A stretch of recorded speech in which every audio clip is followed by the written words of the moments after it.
Мы уже сообщали о том, что в связи с пандемией коронавируса приказом Минспорта Чувашии с 21 марта 2020 года до особого распоряжения отменяются тренировочные и секционные занятия в республиканских спортивных школах. Наш корреспондент Вячеслав Ильин попытался выяснить, как протекает тренировочный процесс в домашних условиях.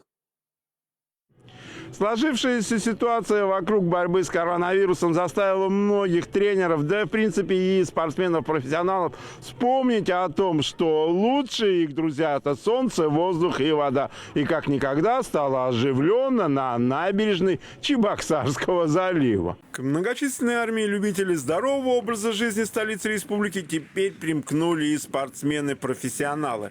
На Московской набережной на утренней разминке мы застали подопечных отделения тайского бокса столичной спортшколы имени Валериана Соколова.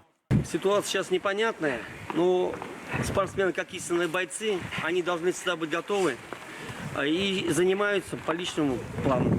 Как шутят сами файтеры, главное правило в эти дни – больше 3 не собираться и держать партнера на расстоянии. Так что в программе тренировки в основном общеразвивающие упражнения, ну а спарринг ограничивается боем с тенью.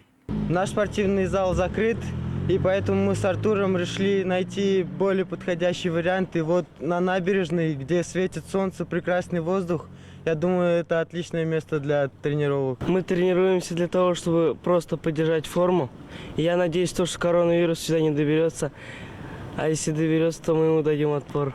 Свои методы профилактики есть у сторонников здорового образа жизни. Стараюсь убегать от вируса. Чем дальше, тем лучше.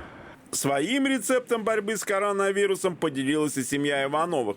На двоих у Геннадия и Альбины почти 10 лет занятий моржеванием. И вирус им не страшен. Причем бабушка и дедушка хотят приобщить к холодовому плаванию и внука.